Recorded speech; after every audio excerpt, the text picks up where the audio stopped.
Bienvenidos a nuestra lectura bíblica donde leemos un capítulo de la Biblia cada día, porque es la innegable, irrefutable, inspirada y comprobada palabra de Dios.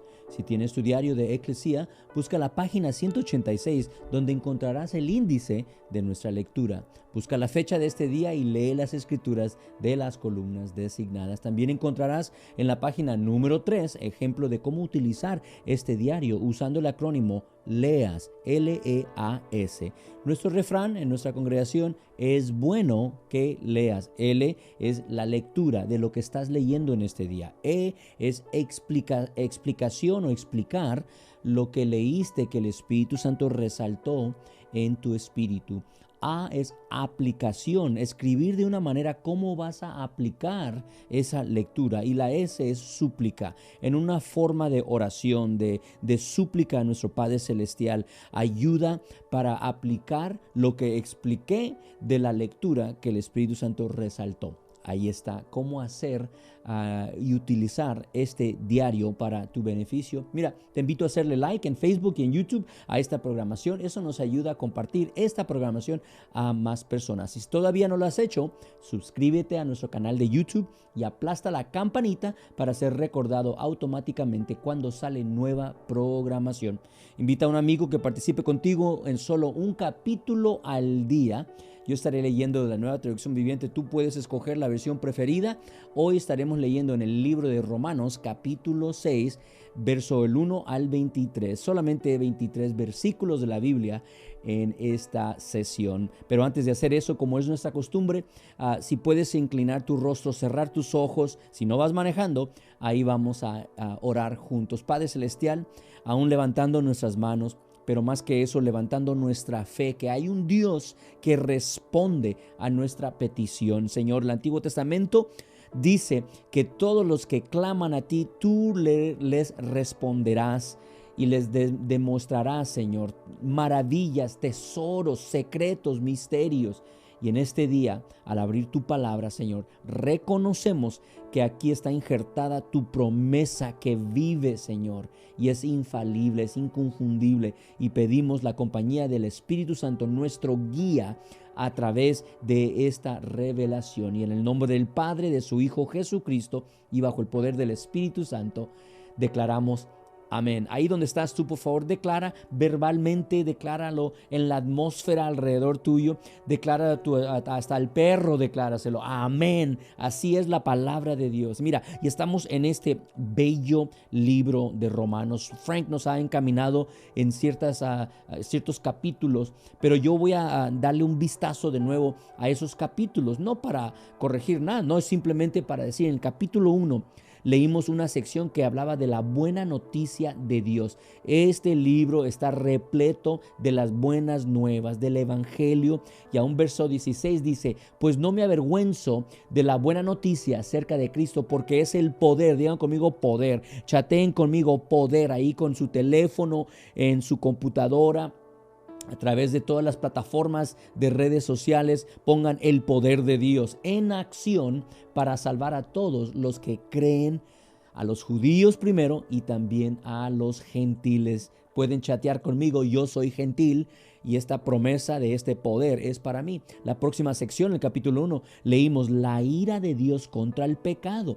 Verso 18. Entonces, 2 versos después, vemos que Dios tiene un plan, pero por no seguir ese plan, Pablo nos revela a los gentiles la ira de Dios contra el pecado. No dice contra los gentiles o contra los judíos o contra el pueblo o contra las personas. No, contra el pecado. Verso 18 dice: pero Dios muestra su ira desde el cielo contra todos los que son pecadores y perversos, que detienen la verdad con su perversión. Verso 19 concluye ese pensamiento: ellos conocen la verdad acerca de Dios, porque Él se le ha hecho evidente. A Él se le ha hecho evidente, a esa persona, a ese gentil como judío. Capítulo 2, aprendimos el juicio de Dios contra el pecado. Parte 2, verso 4 dice: ¿no te das cuenta de lo bondadoso, tolerante, paciente que es Dios contigo, ¿Acaso eso no significa nada para ti? ¿No ves que la bondad de Dios es para guiarte a que te arrepientas y abandones tu pecado? Es la bondad, no es la ira, no es el golpe, la autoridad, la fuerza de Dios. No, es la bondad. Chateen conmigo, por favor, la bondad de Dios. Próxima sección en capítulo 2 dice los judíos y la ley. Y explica Pablo rápidamente, teológicamente, y teología es el estudio de Dios, es la personalidad, el carácter, los hechos de Dios. Verso 28 dice del capítulo 2, pues no se es un verdadero judío, no se es un verdadero judío solo por haber nacido de padres judíos, ni por haber pasado por la ceremonia de la circuncisión. No, dice Pablo. Un verdadero judío es aquel que tiene el corazón recto a los ojos de Dios. La verdadera circuncisión no consiste meramente en obedecer la letra de la ley, sino que es un cambio en el corazón. Digan conmigo, un cambio en el corazón, producido por el Espíritu. Y una persona con un corazón transformado busca la aprobación de Dios, no la de la gente. Capítulo 3, Dios permanece fiel. De ninguna manera, dice el verso 6. Si Dios no fuera completamente justo, ¿cómo tendría autoridad para juzgar al mundo? Es decir, Dios permanece fiel y Él es justo. Todos somos pecadores, también dice en capítulo 3, verso 10. Como dicen las Escrituras, no hay ni un solo justo, ni siquiera uno. Verso 11, nadie es realmente sabio, nadie busca a Dios. Todos se desviaron, todos se volvieron inútiles.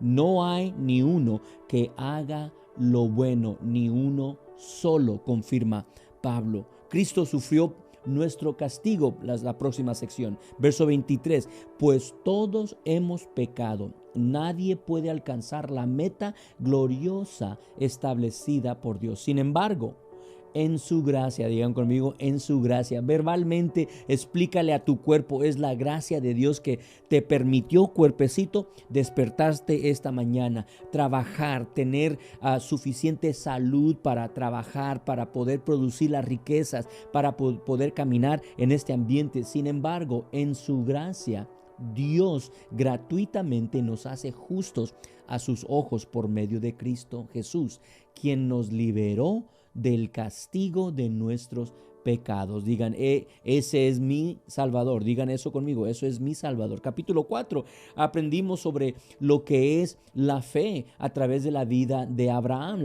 Una única sección es la fe de Abraham, fue escrito para que nosotros entendiéramos. Todavía ni entro el capítulo 6, verso 18 dice, aun cuando no había motivos para tener esperanza, Abraham siguió teniendo esperanza, porque había creído en que llegaría a ser el padre de muchas naciones. Es decir, le creyó a su creador la promesa que le hizo. Verso 19 dice, y la fe de Abraham no se debilitó a pesar de que él reconocía que por tener unos 100 años de edad, su cuerpo ya estaba muy anciano para tener hijos. La Reina Valera dice porque estaba muerto, y dice, igual que el vientre de Sara, ya eran viejitos, se había pasado esa etapa, esa habilidad de producir en lo que es su naturaleza, lo que era la descendencia, la generación, pero la promesa de Dios. Digan conmigo, la promesa de Dios.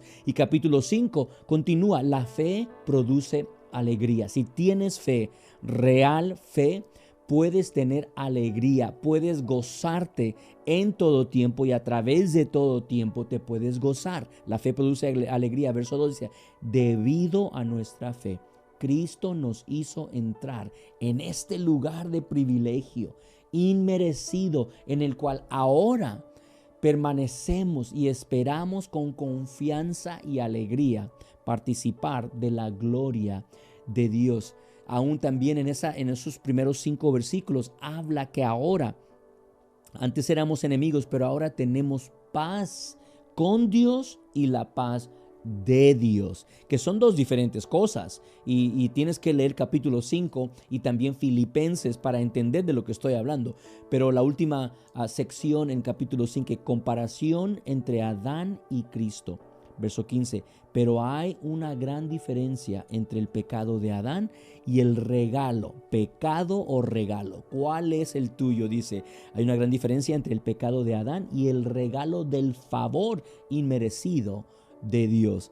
Si es tu pecado, es tu regalo. Si no es tu pecado, entonces no es el regalo de Cristo Jesús hacia tu vida. Bueno, muy bien, entramos a capítulo 6. Abróchense el cinturón, o es para la izquierda, el cinturón, y aquí vamos a despegar. Cristo quebró el poder del pecado, dice esta sección, capítulo 6, verso 1. Ahora bien, ¿deberíamos seguir pecando para que Dios nos muestre más y más su gracia maravillosa?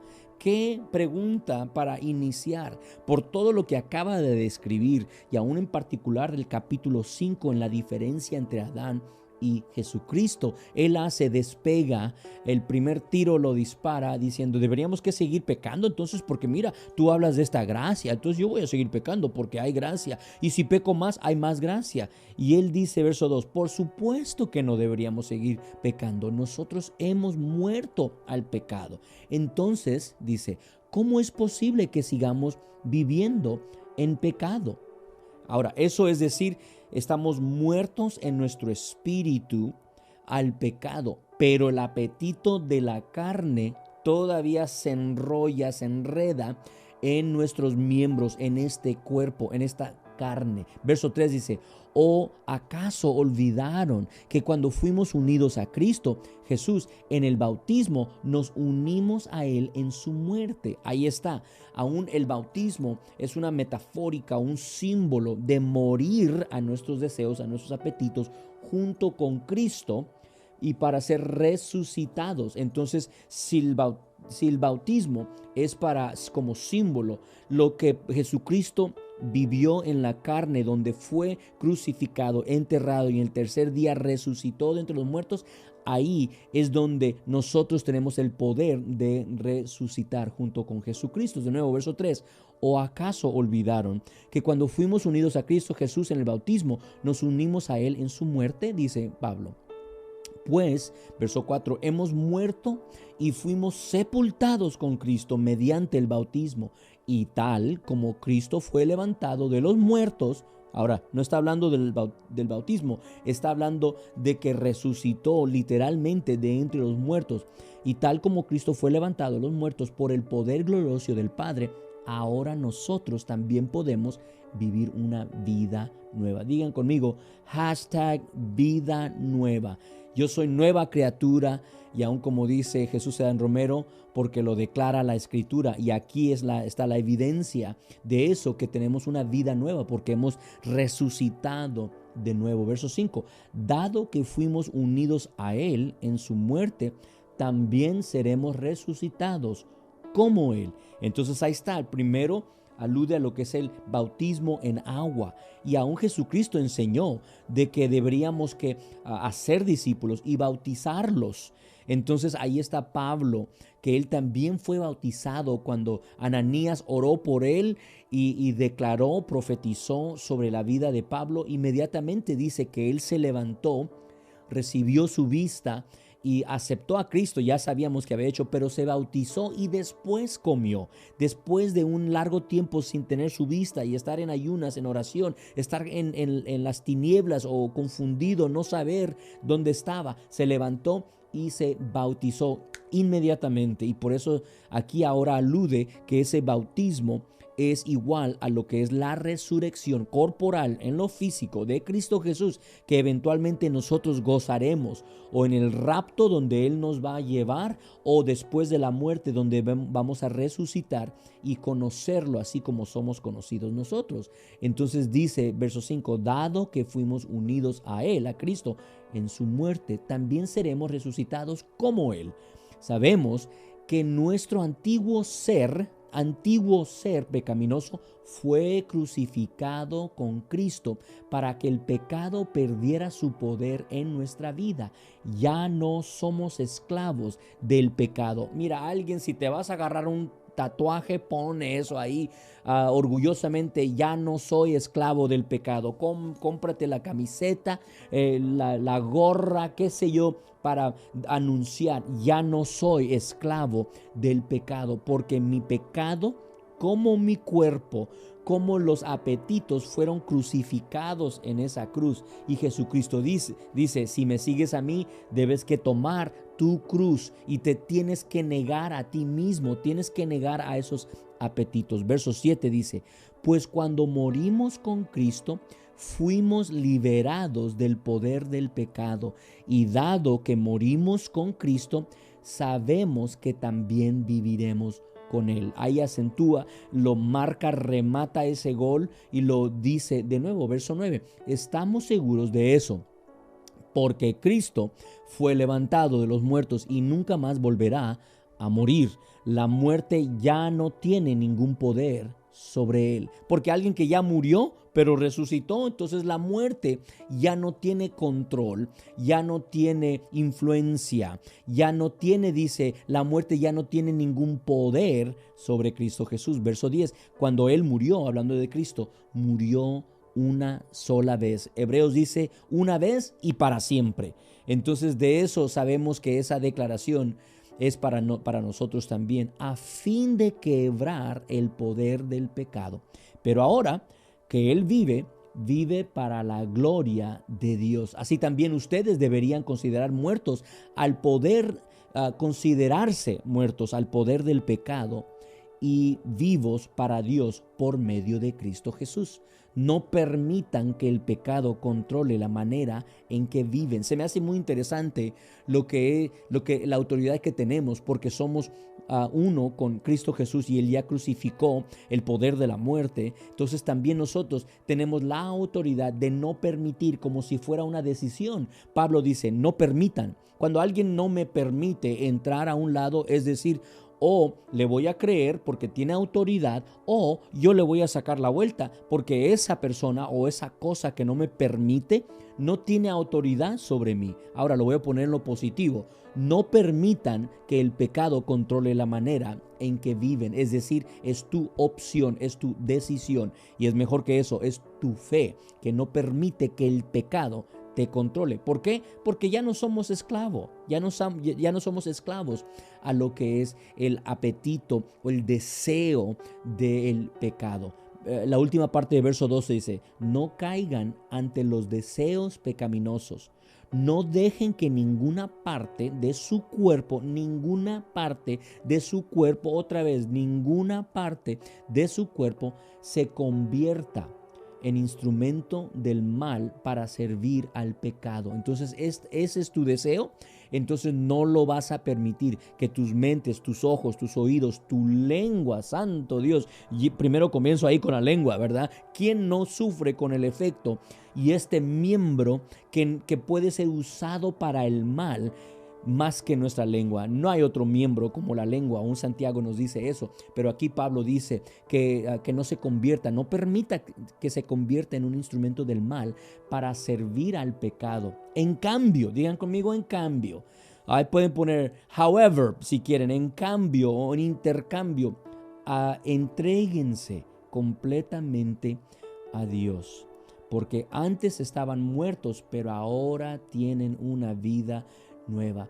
Así que usen todo su cuerpo como un instrumento para hacer lo que es correcto para la gloria de Dios. El pecado ya no es más su amo, porque ustedes ya no viven bajo la exigencia de la ley. Eso es buenas nuevas ahí mismo. Lo puedes subrayar, lo puedes usar como tu lectura. La L es bueno que leas L. Permite que el Espíritu Santo te resalte eso. Verso 14 puedes escribir: el pecado ya no es más mi amo, pones, porque yo ya no vivo bajo la exigencia de la ley. En cambio, dice, viven en la libertad de la gracia de Dios. Ahora bien, verso 15, es breve este capítulo, pero ya sé que participé en una gran introducción, pero dice, verso 15, ahora bien, eso significa que podemos seguir pecando disculpen, es una pregunta. Ahora bien, ¿eso significa que podemos seguir pecando porque la gracia de Dios nos ha liberado de la ley? Claro que no, dice. ¿No se dan cuenta de que uno se convierte en esclavo de todo lo que decide obedecer? Ahí está la respuesta.